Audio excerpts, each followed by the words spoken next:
Songz is my name. What's up? Trey Songz. It's RealTalkNY.net.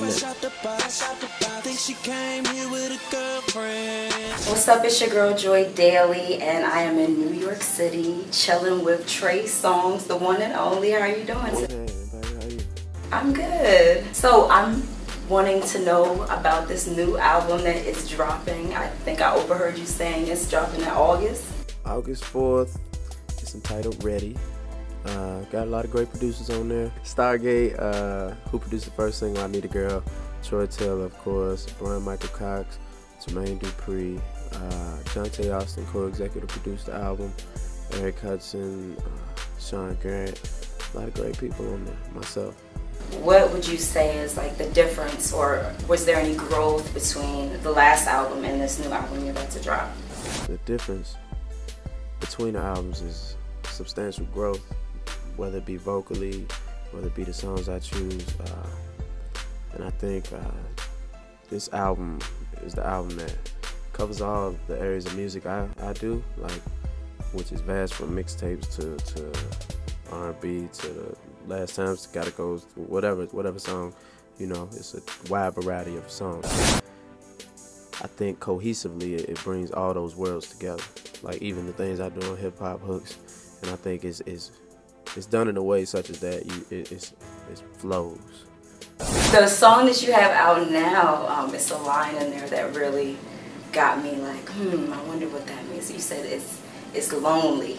It's lonely in this business. In this business, yes. Could you tell us exactly what you're thinking when you said that line?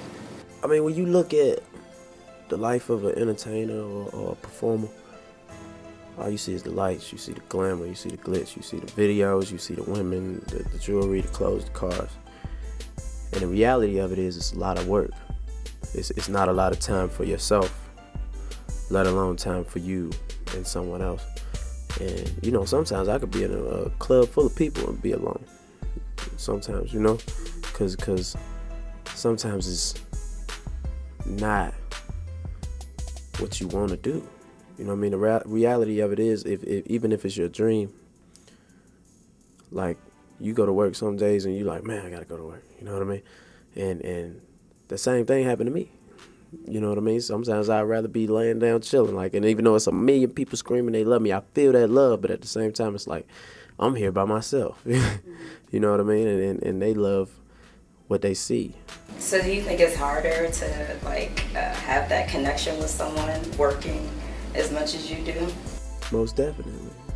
Most definitely harder to have a connection with somebody, because in order to do that, like, it's a very irregular relationship from the jump if you have a relationship with somebody in this game, because you rarely see each other, and if you do, you up under each other all the time, because for somebody to be with you in this, they gotta go where you go, like, or either they way far and the trust factor is there, and then you got women that love me, I love you back, and that's hard on another woman. So how do you think things have changed in terms of the business aspect of the record industry from your last album to this album? I'm actually at the best place I've ever been in my career. I don't have sales to prove that, but from the anticipation of my project to the to me, like, I had a whole 2-year hiatus without having an album out. I've consistently had shows throughout that, and like, I see the love, I see what's there. Trey Songz talks about life before music and what he would have done if he didn't make it. I never had a job.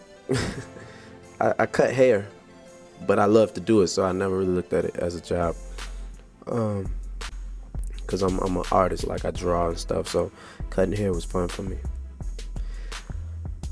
Plan B, I never had one.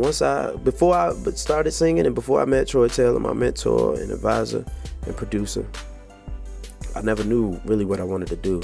You know, I was gonna go to college because that was a generic thing to do. You go to high school, you go to college, you get a job.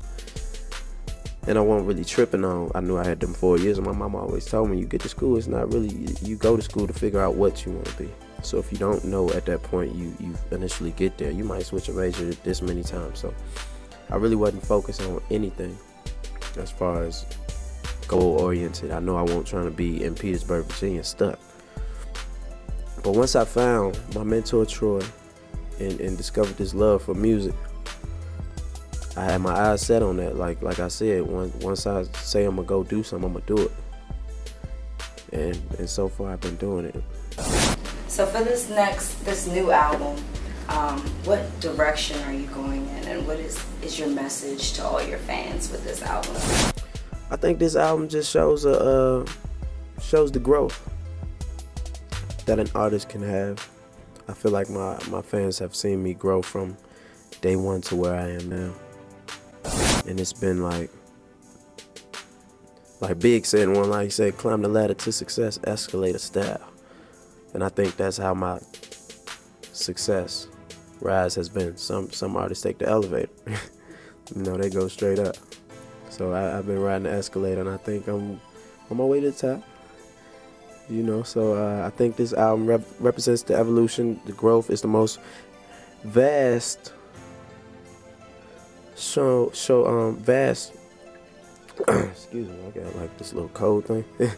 I think it's the most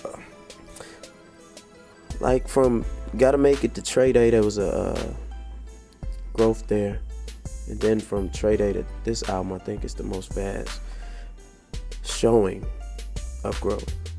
Like whether it be my manhood, whether it be like from me cutting my hair to my dress to the way I present myself to, you know, I've grown into manhood, and I think this album shows that.